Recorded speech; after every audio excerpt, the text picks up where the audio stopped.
So back then, over the past 100 years or so, there's been this abduction program, also known as the hybridization program. Okay. Where these extraterrestrials are taking humans and taking them up to the ship and then taking their genetic material, so their sperm or eggs, and then creating children out of them. And of the people that are being taken, do they know anything about this? That their DNA and their genetic material is being taken at the time?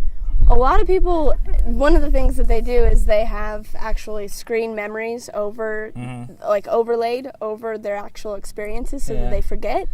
But there's always kind of like a hint of it with dreams, remnants, or they might have physical things that come up, like they feel pregnant or like their ovaries are aching or physical things. It's like a phantom pregnancy that's mirroring what's happening on a craft or spaceship sort of thing. So isn't that like kind of a bit non-consensual? It is in like a human way, like from a human perspective it is. Yeah. But the thing that's interesting is taking it a step further with the ETs is they're actually from another perspective us. So a viewer of other incarnations. Oh, okay. Could you explain on that a bit further? Yeah. Yeah. So there's many incarnations that we have, so you could say like past lives or something, right? Yeah. So these they're called the Greys or the Zeta Reticuli, the ones that take us. They're actually a future or parallel incarnation of us as humans. Okay, so are they trying to create themselves, or is that why are they doing it basically? Kind of so. So So in their civilization, picture us as humans right now, destroying our world, genetically modifying like ourselves and our foods and all these different things. And finally, we get to the point where we can't reproduce, and we get to the point where we destroyed our planet. So that's what they've done. And so at a certain point, they can't reproduce, and they've destroyed their planet, and they're like, oh no, we're going to become extinct. So what can we do? Let's go back to a version of us before we screwed all this up. So they're kind of from they're us in the future then? They're not from like planet Mars or something like that? No. Okay. So they're actually us. So it is consensual in the way that it is another version of us coming back to us to not only like help themselves, but to help us. So on the ships, they're actually teaching us about how we can awaken, how we can, change our world and do better things with humanity. And then also these kids coming are bringing all of this light and all of this this pure energy and this higher frequency for us to awaken. So how did it start with you? How did it start with me? It started with me when I started doing a bunch of healing work. Okay. So I was doing, I was working with angels and ghosts and other lives and all these kind of things. And one of the things that kept coming up was this concept of abduction. Yeah. And then all these abductees started coming to me and telling me their stories. And I'm like, this is real. Like, these people actually think that they were taken. And I was thinking that it wasn't me the whole time. And then finally, over time, like, these memories started to come up for me, and I'm like, oh my gosh, I'm a part of this. Of course, that's why it's coming up. Yeah. So, when did you think they when they took you, all your genetic material? Well, the biggest, like, memory unlocker was a regression that I did. Okay. With Barbara Lamb, and she's one of the top ET regressors in the world, and all of my memories, like, just came flooding back from that. And so it started when I was about age 3. Wow. Yeah. Yeah. And why particularly you? Why not the person in the next house down the street? It could be the person in the next house down the street. Yeah, of course. It could be the whole street. Right? I'm going. They take genetic lines. Oh, so they've taken my dad, they took my grandma, so they take certain genetic lines and lineages. So they're always working usually in the families. Yeah. But why do they choose these particular families? The genetics, so the energetic structure of that certain family line, as well as the physical genetics that they're looking for, and also the soul contracts that these family lineages have to participate in this other way. A soul contract. What explain? So it sounds quite serious. Sinister. Yeah.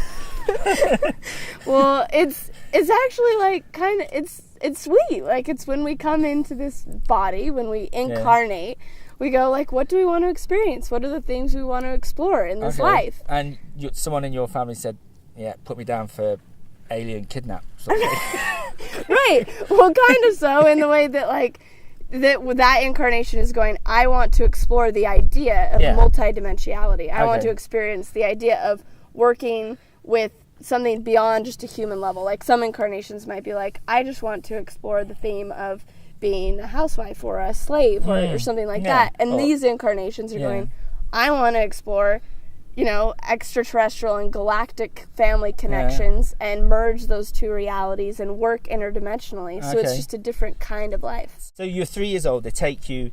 So how did it progress from that to children? And could you talk about the child experience and all that stuff? Okay.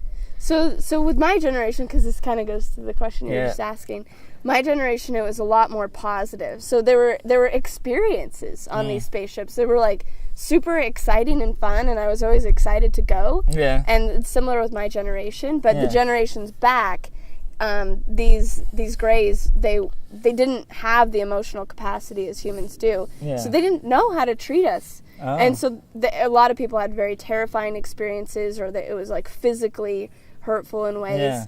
But then by the time they got to my generation and me, it was a lot more exciting. Yeah. So in those first years after 3 years old, I was on the ship just kind of exploring and getting used to it. And I'd go up with my family, and I remember going up with them, so it was kind of like a family outing. Right. Yeah.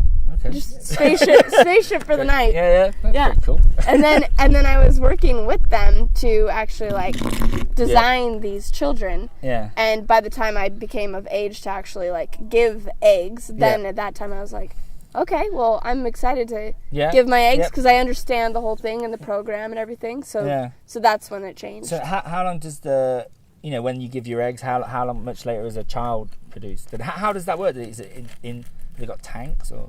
Yeah. Yeah? How did you know that? I don't know. Maybe I'm up there sometimes. I know. Have you seen some tanks before? Anyway, moving on. Okay. So how I mean, it's one of these things that is so nonlinear and so multidimensional that it's hard to wrap my human brain around. Yeah. Just even a few months ago, I was taken over here in Sedona, and I saw a ship physically in the sky, and then a few minutes later, my ovaries were hurting and like aching in pain, like I had just been in surgery. Yeah. So they can take the eggs and then artificially kind of inseminate and then put them back in. Oh, okay. And they keep them a lot of the times in the human mothers on Earth. So women will be like, I'm pregnant. But it is with their own child. It's not like the switching. Role. Yeah. It's usually with their own child, but there could be other DNA strands. There could be multiple people in that. Yeah, you got to see how people could find this quite cruel. Cruel, yeah. Right. Yeah. Until the other part, the part that's so beautiful on the other end, because a lot of the time people get caught up in the cruelty or all of that energy, but the kids are like the best, most light part of the whole thing. That's why they did it. Is for us to have these kids and for us to have this opportunity to like awaken to this lighter part of ourselves. Yeah. So they're incubating your baby upstairs, for want of a better word. And so what was it like the first time you saw your child? And could you talk a bit about your child as well? The first time I saw my child, in this case, it was pretty sad because I was only like 12 or 13 years old, and it was the first one that was created. Okay. And they had stuck like this needle like this long into my hip to pull out hip tissue because the child wasn't forming correctly. Oh, okay. And so they were trying to like save this kid, and he ended up like dying because in the beginning they were just trying to figure out how to do this. Yeah. And it was, it was so sad to it was like mourning the death of my of course, child. you know, yeah. Yeah, so it was really sad. Oh, I'm sorry. But the other ones that I've met in Dreamtime and remembering these experiences, it's just like, it's like pure ecstasy. It's so much fun, and it's so like, and it is so maternal. Like they're actually like on your breasts on the ship, and it's just. So you motherhood. said how many have you got? That you know of? I'm aware of probably 10 at this point. So you're a mother of 10 at 26? I'm a mother of 10 at 26. It's the Mormon heritage. Right, it must have been. It must have been. So, like, forgive any of the facetiousness of the questions, but, do you get to, visit them and take them out playing, or do they live on the ship? How does it... Can you talk us through that? They live primarily on the ship. So, have you ever heard of the Phoenix Lights in 1997? Down the street from here. So that was the huge mile-long mothership that came over Phoenix. Oh yeah. So those are one of the hybrid civilizations that were created. So they not only are creating these kids that are coming back to be with us on Earth, but they created 5 whole civilizations of very benevolent, loving beings. Oh, okay, yeah. And that's one of them. So the kids coming to Earth are on the ships. So they come down to Earth, or do any of the kids visit you? You see what I mean, physically? Yeah. Here? They haven't visited me physically here, but they visited a lot of the other people in the ET community here. Even one of our friends in Sedona, they actually landed and the kid was in her living room. Oh, wow. And Stan Romanek, who's public about this, he is big in the UFO community, and he has had his children come to some of his events physically. Oh, wow. So they're starting to come, but the thing is they can't come in the present way our society is set up. Set up as okay, we're going to our job and our individual house and everything. Well, they probably get shot, wouldn't they? That'd be it. Yeah, bang, bye. Right. So what do they look like? Because I've seen drawings, but people listening to this or watching this won't know what they look like. So could you talk us through that? They're different. There's different kind of varieties of them, different generations of them. Yeah. But for the most part, they're children. So they could be kids from 3 all the way up to 18. Okay. And they have slightly bigger eyes than humans. Some of them look quite human. So people might have dreams about the kids and be like, "Oh, I'm just having dreams about kids," and it's no, they're actually the hybrids. But and then some have quite bigger eyes. Okay. And smaller lips, slightly bigger heads, and then just skinny little bodies. So they just look like kind of odd, cute-looking humans. Yeah. So do you miss them? Yeah. Yeah.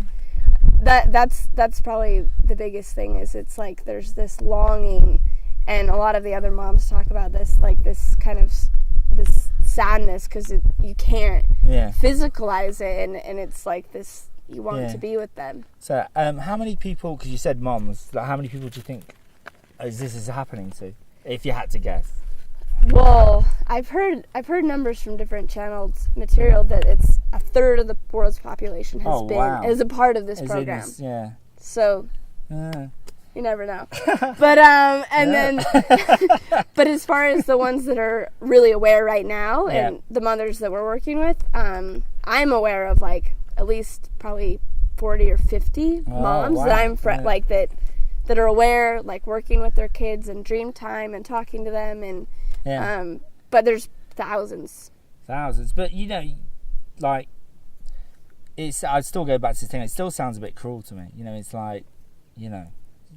because why not just tell us, why not just say we're here, we need your help and help us? Do you think it's the whole thing with shoot them again? Sorry.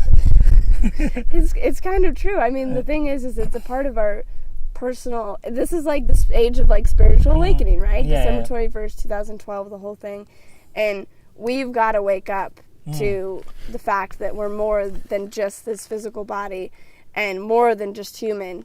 And so as we awaken to that process, we'll remember more. Yeah. So if they came and told us, if they came and landed, you would freak out, and it would bring up all of these beliefs in you about time and what's real and what's so they're taking they're kind of taking it slowly but surely, tweaking us a bit, and then because what is the plan for your children? You said the what happens to them when they turn 18? Like, and how do they feel living on a spaceship? So they're kept out of time right now. So they are set to come to Earth when they're still children. Oh, okay. So they will better receive kids, right? Yeah, than adults. Sure. Well, maybe not now after this. Right. We're more likely to accept cute children than like adult aliens. Yeah, sure. And our own children, like they're our physical children. You know, people who didn't know they had children, it would be a very nice surprise. Right. Yeah, seriously. Yeah. And a lot of time, one of the things is that when women can't reproduce, it's because they're supposed to get. It's like, wake up, you do have kids in this other reality. Okay. So you've been talking about a community, and there's a few of you. Are you planning to like gather the mothers together in parts of the world and stuff? Yeah. Yeah. Could you talk about that a bit? So for the kids to be able to come here, because they're super high vibration, they're a different frequency than humans in general. I mean, they just like teleport, and they're like completely ecstatic, and they know exactly who they are, and they're super creative and imaginative. And so for them to be existing on Earth, they can't exist in the way that we exist now. So they can exist in the sacred sites that are super high frequency. So we're here in Sedona, which is the highest frequency place in the northern hemisphere. It's the huge vortex. And places like Shasta and Maui and Glastonbury eventually, and these places that are super high frequency, so it's more alignment with theirs. Somewhere where it's away from the collective energies of the cities, so we're going to create our own sustainable structures that are in sacred geometry, and living together is like a unified whole, like so where everyone's living their passion and not kind of pooped out after work and like having to like get the money to pay the rent, where everyone can like literally like just run free and like express themselves. And so in this coming together and as this new kind of like society, or this new kind of like way of living, then the kids, it's more in alignment with them because they work together. So someone reading this or watching this, how can they tell that could you just like describe the symptoms of what you should look for?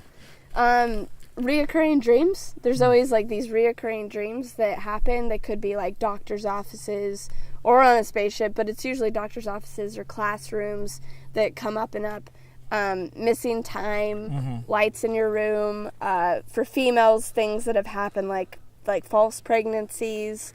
And just strange occurrences or visitations from beings like when you were a child, and things happening back in your family. Those are some of the things. So, do you know who the fathers of the children are? I do, actually. Okay. So, who are they? Don't say me. I won't say you. Okay. It's funny because as the more and more you open to this, the more and more that comes up, and you meet these people. There's like these synchronistic appointments that you make.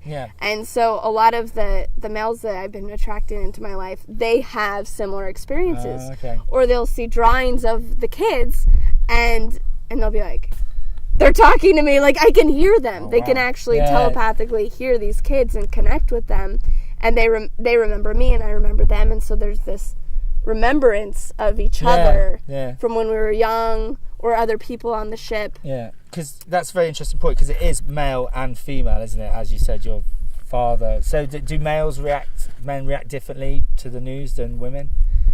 I mean, I think that there's something, inherently in a woman that's like, okay, I'm going to move to the middle of nowhere and meet my kids, and like there's more of this drive. But I will say that surprisingly enough, like the males, that there is this like very vulnerable, like sweet part of them that is really drawn to them and really drawn to be a part of this. Okay.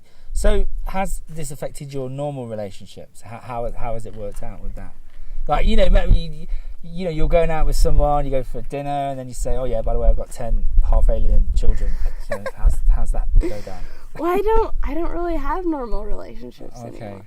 And the thing is like this has become the new normal, to where the people that like are coming to me that I would say like go on a date with or something, they are usually people that are experiencers too, or have memories or are attracted to it. So at this point, anyone like coming into contact with me doesn't So you could drive with this. So, you know, I could be completely free about it. Yeah. So have you had a regular boyfriend? Sorry, that's a terrible term. Cut that out. Have you had a boyfriend who wasn't an experienced or wasn't a believer, and then you've told them and they've kind of gone, whoa, how's that worked out? Or have you done that? It gradually transpired over like the course of becoming more like spiritually open and like becoming a medium and doing all these odd spiritual things. That started to change my taste in the actual, like, so I'm really only attracted to the people that can understand this. So it happened over time, so it wasn't like all of a sudden I woke up and like this is happening. Though I know a lot of people that are married and like have boyfriends that are like having to start stepping up and telling the other person, I have this whole other life. And how does that go down? Oh, I mean, I just kind of like sit and I'm like, good luck with having that conversation. But we have you know, Mormon family and like other mainstream family, and that for them they think that it's crazy. Okay. So yeah. So it's weird. Yeah. So and like, that for them. I'm gonna say, you know, like, because to a lot of people, this just sounds insane in a way. So how do you cope with that sort of, or do you kind of keep them people at arm's length? It's like they don't even come into my sphere of like reality. It's so strange. It's like I've shifted to another world or another reality where they don't exist. There's no naysayers, and the ones that are interested and attracted like come up, and there's lots of them. And so I just don't have that happen. And the thing is, if you believe it, you know, nothing's going to shake your belief, is it? Exactly. So have you ever, this could sound another ridiculous question, have you ever been like down the store and you've had an encounter with your alien children or anything like that? I haven't, but I have a friend that did. Oh, tell me about that. Met his hybrid children in a Rite Aid drugstore. Like, he's just like, he had been seeing a lot of ships in the sky, and over those past actually like several years, and then he walks into the grocery store, and there's this woman, like this really tall, odd-looking woman, and this small little child, and like she presented the little child like to him and was like telepathically like, this is your child.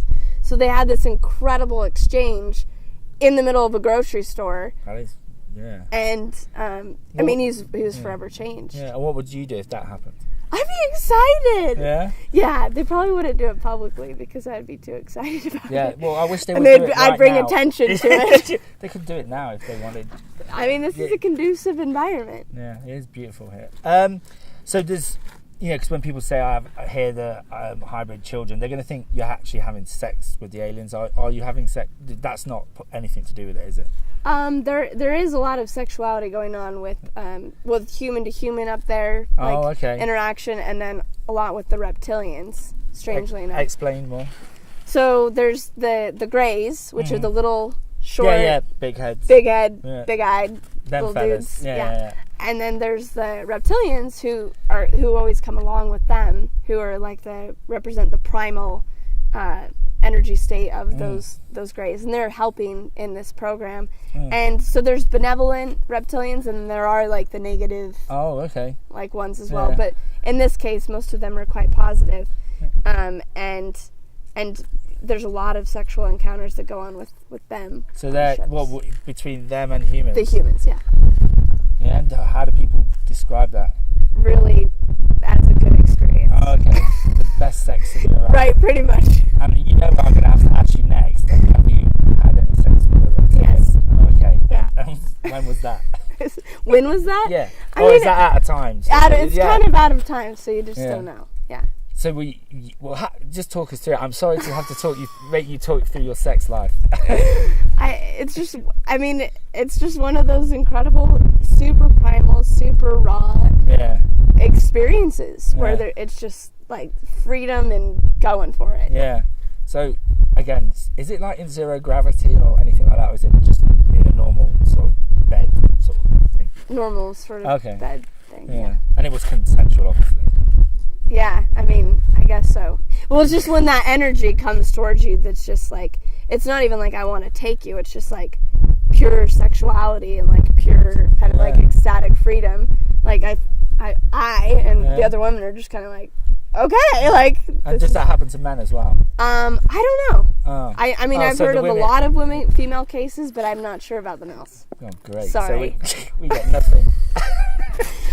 They do set up screen memories for the males so that like exact kind of like their fantasies. Oh, okay. So men have like dreams about that where it's like they could be like actually like alien sex women. Yeah. That like they know exactly what.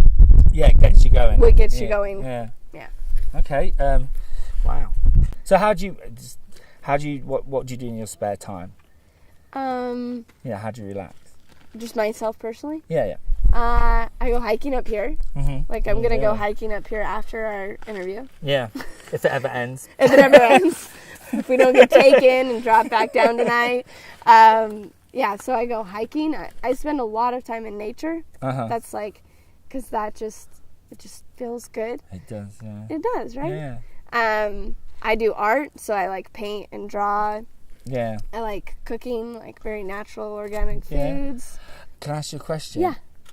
Have you got a recipe for soup? It's someone we're actually asking everybody at the moment. So do you have? For sure. Yeah. Could you just look? Recipe for soup. Yeah.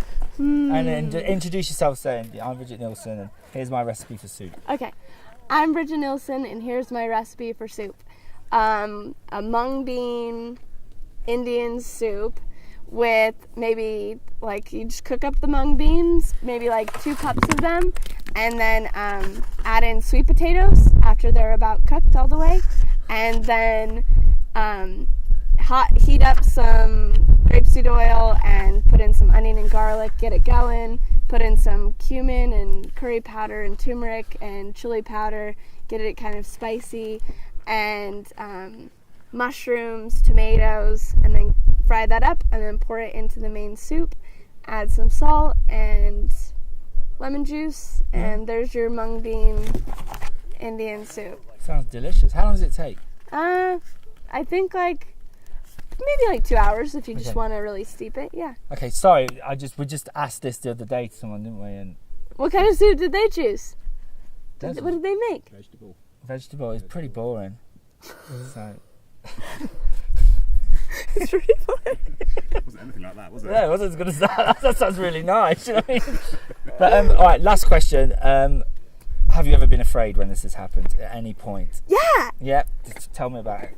I mean, in the beginning, like the very concept of this whole thing is completely freaked me out. I mean, like, and I could feel the fear from so many people that have had negative experiences, which of course is just coming from through the filters of like, I want to be in control of my human life, and something else that's outside of my control is scary. Just that alone is scary. But and then these beings look different and strange. So I mean, there was a time when Zeta was in my room, and then also this mantis, like, you know, the praying mantis? They have like the tall mantises. Well, they're not doing themselves any favours, are they? Like bringing these fellas along. You know? No, they're not. So what? Who is the praying mantis? What's the praying mantises are highly intelligent. Okay. And they work with the Greys in this program, and they're actually super loving and so they're kind of like professor types. Oh, okay. Yeah. But yeah, so I was like terrified, but I just knew that I had to get over this fear. Yeah. Because it's just, why have fear? Like, why? I mean, I'm interacting with them, so I can have love. Yeah, they're not killing you or anything. Right. Yeah, exactly. They're assisting on a greater level. So what are the ships actually like inside? Can you remember? Yeah, I mean, the ships, a lot of the experiences, the reality that they live in is higher. It's more light, so it feels more non-physical. So a lot of the people will say, oh, I just had this dream, and it actually is an experience. So it's very like kind of milky and translucent, and it kind of has this like blue or purple like haze to it, and very modern, like white, clean, clear, and almost like foggy in a way. Some people describe it as sterile, but like I felt it like quite like loving and warm, etheric. So, yeah. Okay. Yeah. I think we got it. Cool. I'll do some pictures. I'll do all the cutaways, but we don't need you for that. But just film all this stuff around you. Stuff's not very, stuff. This amazing scenery, jaw dropping. Sort of. Yeah, should we do some stills? Yeah, where do you want to stand? Brilliant, thank you very much. Sorry. You did such a good job. What are his questions? I was totally so interested. Are you good. interested even listening? It's one of the best, most interesting interviews I've heard you do. Thank you. It's the subjects. It's the subject. But you were so on it though. Like I'm like, where did you come up with these questions? They're so good. He's done his research. Yeah, probably. Right. I'm an alien. You're like, Right, when you're I off saw the the list ship. now. I realize who you're getting interviewed.